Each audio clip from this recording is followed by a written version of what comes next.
Selamat pagi, saudara-saudara, orang-orang yang dikasihi oleh Tuhan Yesus Kristus. Hari yang baru, Jumat 9 Desember 2022. Ada harapan yang baru, ada sukacita yang baru, dan ada berkat-berkat yang Tuhan sediakan bagi orang yang taat akan firman Tuhan. Renungan hari ini berjudul Pikulah Salibmu. Untuk itu kita akan membaca satu ayat dari Injil Matius pasal 16 ayat 24, demikian bunyinya. Lalu Yesus berkata kepada murid-muridnya, setiap orang yang mau mengikut aku, ia harus menyangkal dirinya, memikul salibnya, dan mengikut aku. Saudara-saudara, James Agee, seorang penulis Amerika yang terkenal, menceritakan bagaimana ia suatu kali bercakap-cakap dengan seorang wanita tua yang miskin di tengah-tengah daerah Appalachia selama masa depresi besar di Amerika Serikat. Wanita tua tersebut tinggal dalam sebuah gubuk kecil dengan lantai tanah. Tidak ada pemanas dan tidak ada saluran air di dalam rumahnya. Lalu Agee bertanya kepada wanita miskin tersebut, apa yang akan Anda lakukan jika seseorang datang dan memberi Anda uang untuk menolong Anda? Wanita tua itu berpikir sesaat dan kemudian menjawab, saya rasa saya akan memberikannya kepada orang miskin. Salib adalah lambang penderitaan, terutama penderitaan yang kita alami sebagai pengikut Kristus. Bentuk salib tersebut berbeda-beda bagi setiap orang. Ada orang yang salibnya di bidang ekonomi, orang lain di bidang rumah tangga, yang lain lagi di bidang pelayanan. Ada juga yang mengalami masalah penyakit dan masalah-masalah kehidupan lainnya. Dan banyak orang Kristen yang mengeluh karena salib yang mereka pikul.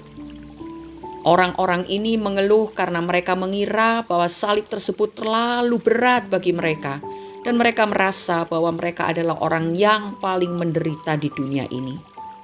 Padahal jika dibandingkan dengan salib orang lain, salib mereka tersebut justru yang lebih ringan. Artinya, dalam menghadapi persoalan hidup, banyak orang Kristen yang merasa bahwa persoalan hidup mereka sudah sangat berat. Lebih berat dari persoalan semua orang yang ada di dunia ini. Padahal sebenarnya tidak demikian. Jika orang-orang tersebut melihat kehidupan orang lain dan tidak hanya terfokus pada masalah yang mereka hadapi, maka mereka akan sadar bahwa sesungguhnya masih sangat banyak orang lain yang mempunyai masalah yang lebih berat dari masalah-masalah mereka. Dan mereka akan bisa lebih peduli dengan masalah orang lain, serta dapat mensyukuri hidup mereka. Seperti wanita tua dalam kisah di atas. Dia tidak punya apa-apa di dalam hidupnya, tetapi ia tidak merasa bahwa ia adalah orang paling miskin di dunia. Itulah sebabnya, ketika ada orang yang akan memberikan uang kepadanya, ia akan memberikannya kembali kepada orang lain. Saudara-saudara, kita harus tahu bahwa Tuhan tidak pernah memberikan kepada kita pencobaan yang melampaui kekuatan kita. 1 Korintus pasal 10 ayat 13, demikian bunyinya. Pencobaan-pencobaan yang kamu alami ialah pencobaan-pencobaan biasa yang tidak melebihi kekuatan manusia.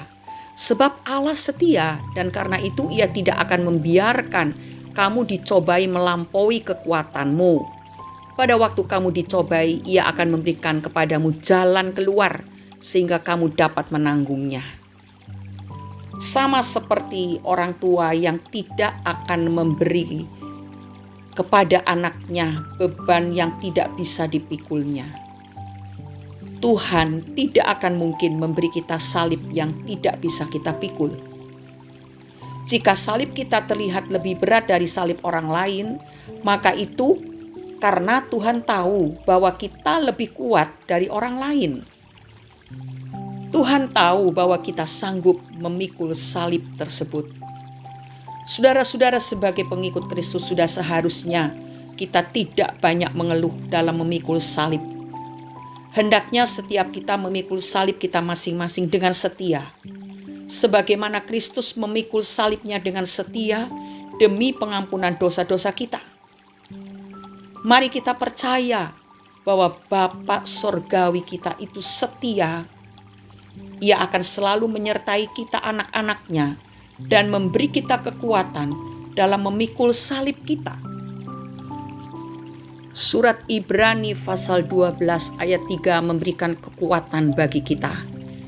Ingatlah selalu akan Dia yang tekun menanggung bantahan yang sehebat itu terhadap dirinya dari pihak orang-orang berdosa, supaya jangan kamu menjadi lemah dan putus asa. Saat kita mengalami masalah, saat kita harus memikul salib kita, marilah kita ingat kepada Yesus Kristus yang sudah memikul salib yang sangat berat dan yang terberat, yaitu memikul segenap dosa kita. Ibrani tadi mengatakan, biarlah kita ingat kepada Yesus yang menanggung bantahan yang begitu hebat, supaya kita tidak menjadi lemah dan putus asa. Marilah kita biasakan diri kita untuk selalu memandang kepada Yesus. Waktu kita diberkati, kita memandang Yesus dan bersyukur karena Dia begitu baik. Pada waktu kita mengalami masalah, penderitaan, harus memikul salib, harus menyangkal diri, kita ingat kepada Yesus Kristus, sebab Dia sudah mengalaminya jauh lebih berat daripada penderitaan yang kita alami, sehingga kita mendapatkan kekuatan untuk terus berjalan sampai akhirnya salib yang kita pikul itu diganti dengan mahkota yang abadi. Mari kita berdoa. Bapa Surgawi, kami bersyukur karena hari ini Engkau berbicara lagi kepada kami.